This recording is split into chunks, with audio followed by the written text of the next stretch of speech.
Greetings and salutations, good friends. Well, it's been a while, and as of late I felt maybe now a quick little video on something to help us all get distracted from recent events. We all know what that is. Your opinions are your opinions, and I respect that. Along with the following. Zemo's plan works. And I know it's a little difficult to understand that fact, but it does. And allow me to explain. Firstly and foremost, for those of you who may not understand exactly what it is I'm referring to, the most recent, minus Doctor Strange, Marvel Cinematic Universe movie, Captain America Civil War. I recently rewatched it, and I gotta say, that movie is freaking awesome. I mean, no matter what you call it Captain America Civil War, Captain America 3, Avengers 3, Avengers Civil War, whatever. As long as you include awesome in that statement, call it whatever you want, because that movie is awesome. It has just about anything and everything one could want in a comic book movie, minus a good villain. And that has been an argument for the MCU for a long time now. A good, strong villain, not just in strength, but in presence as well as abilities, and so on and so forth. I mean, just look at Loki and, go off of that. And there's not too many that can really stand up to that. I personally felt Ultron was good, but I guess I'm a little bit in the minority on that fact. So, aside from all that, Zemo by himself, though, was pretty good. It wasn't the greatest, no, by any means. But then, he didn't need to be, because his plan, or rather his motivation, his goal was to break apart and dismantle the Avengers. So, to make this more clear, we will start from the beginning. Forget his first name, it was Craig, I don't know, but Zemo. First and foremost, played brilliantly by Daniel Bruhl, I believe? Bruhl for sure. Absolutely incredible acting on his part. The character was very, very well done, very well portrayed, relatable, and understandable. Because for number one, granted, we don't find this all out till later, so obviously, spoiler alert for sure for those three of you who haven't seen it yet. But first and foremost, Zemo, not Baron Zemo, like the comic book rendition. I kind of considered if it wasn't going to be a Baron, they would have called him Brandon, but that would have just been silly and stupid. But his character was very, very different from the comics, who was an actual Baron, a person of actual high authority, higher than a general and all that, with a really goofy looking mask. But hey, they made a lot of changes. I'm surprised they even kept the name Zemo in there, but whatever. So, Zemo comes from the land of Sokovia, better known as area where they pretty much destroyed. Granted, it was mostly Ultron therefore created by Iron Man, so in a weird way, Iron Man destroyed Sokovia, but that's beside the point. Zemo hails from Sokovia, and a little bit on the peeved side at the Avengers because of their inclusion in the events. Mostly because they do their job and then they go home. They don't do any cleanup. They don't go on any, they don't do anything else, really. They go there, they kick some ass, and they leave. I kind of thought they would have done more than that. In between cuts in the movie, I figured, okay, we did our job. Now let's go help the civilians, clean up, rebuild, something. And then, hey, now we're back at the compound talking to Thor before he leaves. Thought there would have been something in there, but I guess according to this movie there wasn't. So yeah, kind of a dick move, Avengers, but hey, I guess they're not construction workers. They're just there to do their job of saving the world, I guess. So even if they were cleaning up after Stark's mess, but whatever. So he comes from there and loses his family due to the events of Age of Ultron. So he decides that since all Hydra files have recently been put onto the internet by Black Widow during the events of Captain America Winter Soldier, Captain America 2, And if you have experience and patience, you can discover a lot. And apparently he has both. And this man clearly shows this fact in his plan. Now his goal is to dismantle the Avengers as best as he can. Now, granted, when I say his plan works, I don't mean his end goal. I don't mean what happens necessarily in the end. I mean the path he takes to get there. That's the part that works, and I'll get to the end in a second. So, his plan is to find evidence or something to dismantle the Avengers and make them turn on each other so that they eventually crumble. And hey, good enough plan. As he says, stronger men than he have tried to destroy the Avengers and it didn't work. So, he decides to outsmart them, which is probably the best way of doing it. Kind of why Lex Luthor is so good at defeating Superman.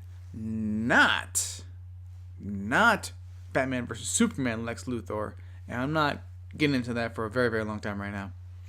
So, he decides to outsmart them. He decides to tear them down from the inside. So how does he go about this? Again, how and why he comes across the ability to find dude who has Red Book that contains passcodes to Winter Soldier's brain to make him do what he wants. Again, experience and patience, smart guy. He really wanted to do this, study the Avengers for a long time. Okay, suspension of disbelief goes up, and okay, fine. He just knows how to do it. So, finds guy and tells him, look, I know that you know what I want to know. So tell me it, and a lot of trouble can be spared, a lot of lives can be spared, because I got a plan B. It's very long, complicated, and it'll involve a lot more, well, as he put it, much more bloodier path. But he would prefer to just get it from dude hanging upside down, who probably didn't really die. He probably could have. Just one little bit of water going up that nose, and then a little flailing panic, and then, hey, done for. Of course, obviously, it wouldn't be a movie if he did just tell him right up front, so okay, fine. He doesn't tell him, so he goes off and does his thing. So, one thing people say that he needed for his plan to work was for the Sokovia Accords to go into place. The Sokovia Accords basically states that the Avengers will be put under watch by a world council. Essentially what Nick Fury had when he was the director of S.H.I.E.L.D. in the first Avengers movie. You know, he's standing in that room, he's talking to those 3 people, or those 5 people, kind of like also at the end of Winter Soldier. So they just need supervision, which in the end still doesn't make a lot of sense. That part doesn't make a lot of sense with that movie. I mean, how would their collateral damage, as it were, be limited in any way just because they have supervision? I mean, hey, they do what they do, and sometimes stuff gets destroyed. That's not going to change just because they have supervision. That just means that they're going to come to you who supervise them, blame you for that. Not necessarily them anymore. As Captain America said, it just shifts the blame. Which, whatever. Again, that's not what I'm talking about right now. To be fair, the movie does have a lot of plot holes in it, a lot of big questions, but the biggest one I always hear does come back to Zemo's plan. And I'll admit, when I left the theater the first time I saw it, I was blown away by the movie, by the action, by the characters, by everything that went on in that movie, until, of course, my wonderful fiance asked me, what was Zemo's plan? And I couldn't really give a solid answer. I had to think as best I could, but I couldn't do too well because I was driving, and still kind of like, whoa, man. So I couldn't really give a solid answer. It took me a while. It took me a second go through at home. Tried to go see it in theaters again. It just, didn't work out that way. But hey, sometimes that's just how it happens. And from what I found, it's actually pretty simple. As I said, people say that he needed the Sokovia Accords to be in place for him to do what he did. That is in no way the case. Not at all. All he needed was some big meeting of a big enough high advisory people, enough bigwigs in order for it to work. And in this case, it could have really just been anywhere for any reason. It just so happened to be something involving the Avengers. What a wonderful coinky-dink. If that wasn't going on, for argument's sake, for whatever reason, they didn't do the Sokovia Accords, he could have just gone to the UN and blown that up or something similar and still pinned that on Bucky. And that's how it goes on. Again, suspension of disbelief.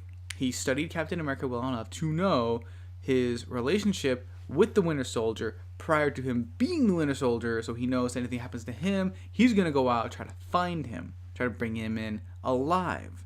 Anyone else who goes in is probably just going to want to kill him, so he does what he can to, bring him in alive.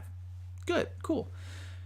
Now, yeah, the timetable for him tracking down the therapist who would have been there, taking his information and all that, and then becoming him, yeah.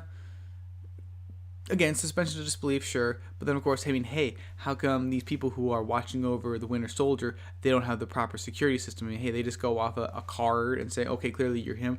They don't have retinal eye scans, thumbprint identification, or just a picture that says he is who he says he is. But hey, again, that's not what we're talking about here. So his idea is he puts him into a trance, finds out his information, and then he goes there. Very, very simple. Whatever happens to Bucky afterwards doesn't matter to him. He got what he wanted. So then there you go. Very simplistic. And then another thing people always say is there's no way he could have known that Captain America and Iron Man would have been there for him to show the video. This is true. However, as previously stated, he clearly is a smart enough man to be able to plan ahead.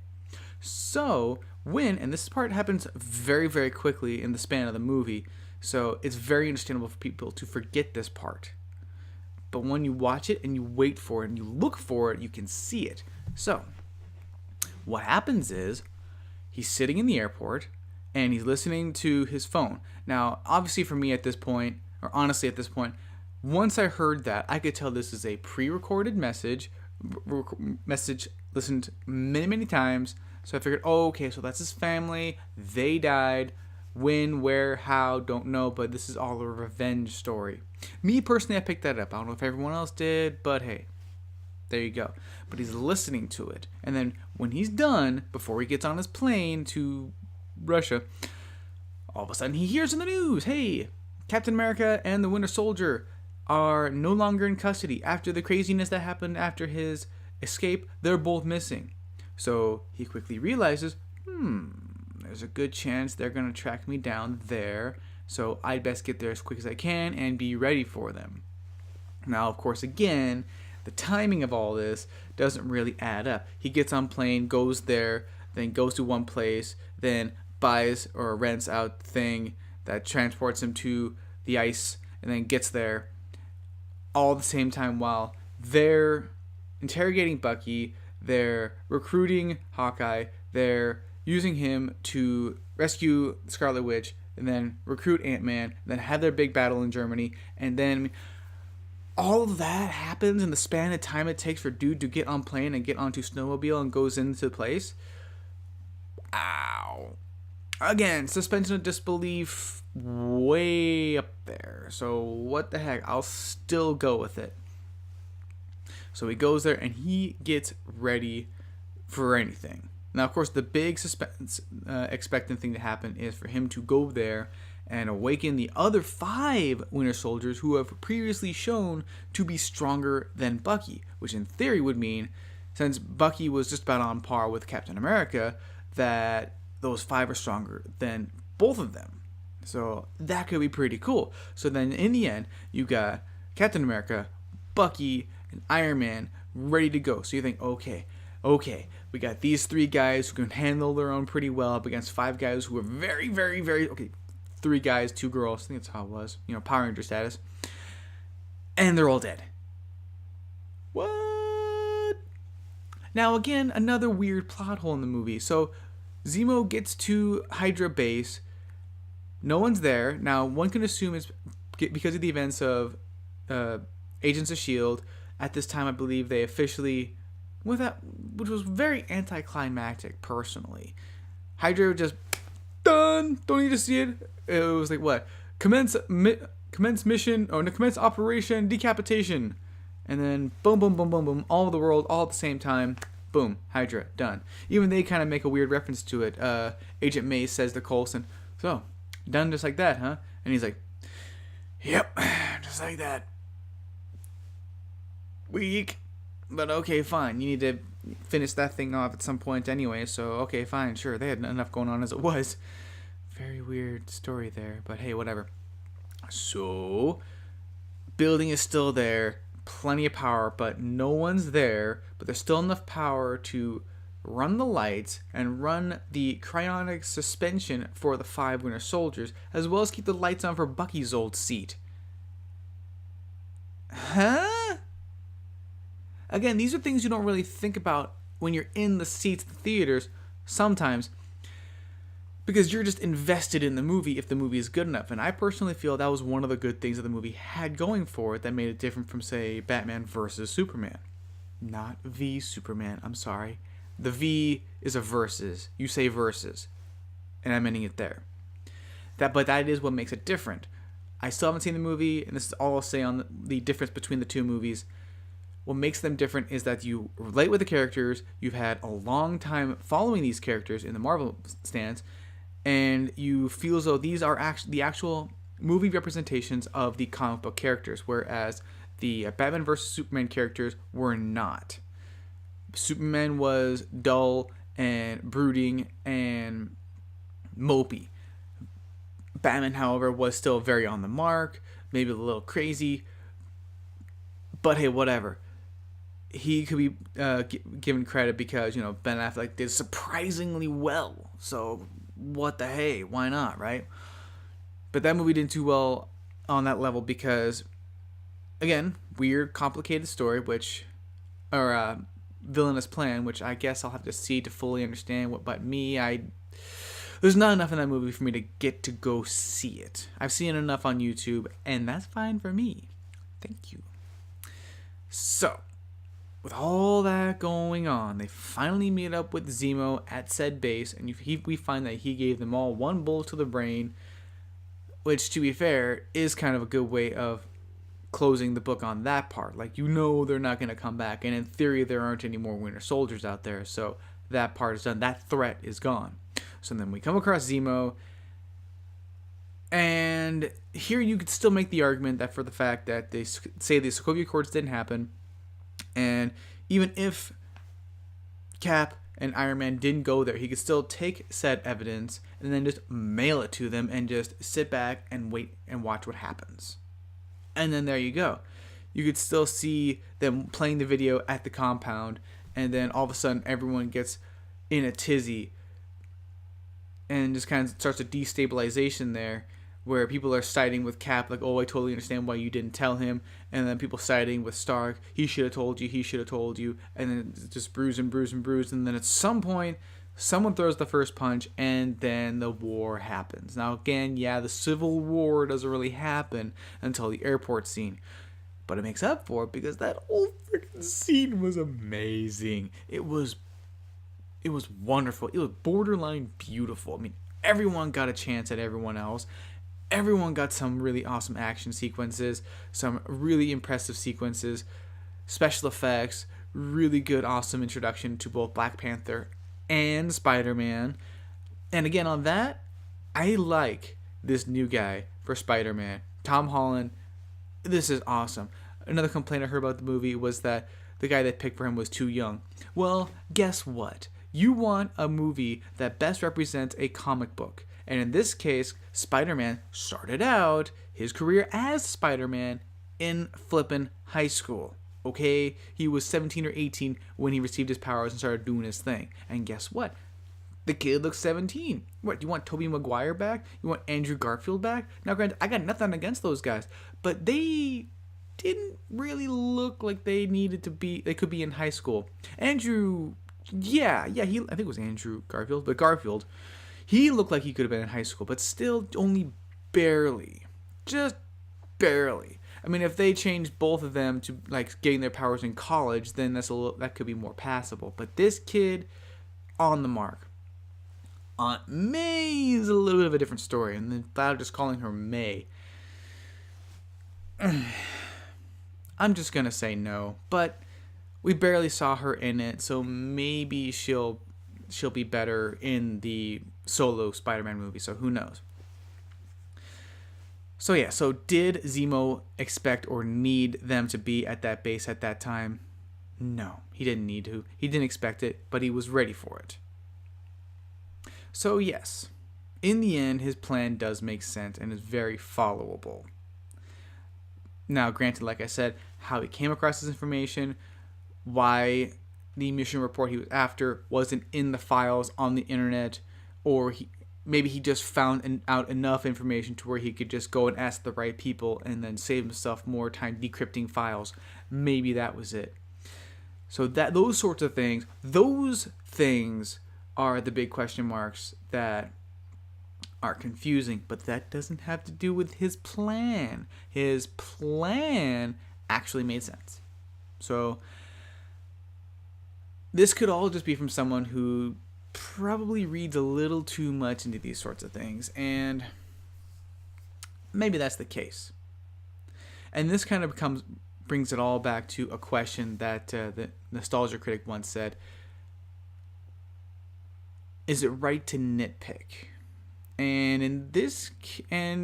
nitpicking the little problems comes up when the movie is engaging you enough to where, okay, so these big things aren't good to, I don't like these things, so I'm going to focus on the little things now too.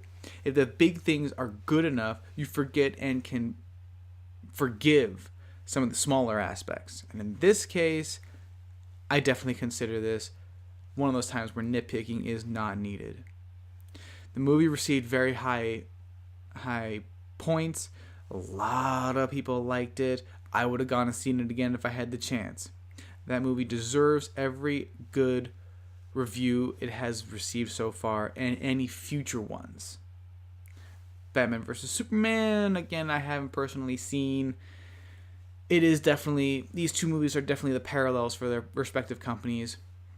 And in this case, the Marvel one was definitely the far superior one. It's just a fact. It's just a fact. A fact that I've overheard, I'm personally seen, so there you go. But at least I'm honest about it, and I admit it. So there you go. I hope for some of you this does present some kind of extra thought to this whole thing. I hope it does. And maybe you can see something that I didn't, or maybe there's something I missed. If there is, I am more than open to learning. Because after all, hey, at the end of the day, that's all we're here to do. Learn. Learn and continuously learn and be better people. So that's all I have to say on this matter. I got something else coming up that I've been wanting to get off my chest for a while. But I'm going to get to that later. And I'll admit this was probably a little too rushed for right now, but I didn't want to ramble on too long, and we're going to say I got other things I need to be doing. So yeah. Until next time, dear friends. Take care of yourselves, and I'll catch you on the flip side.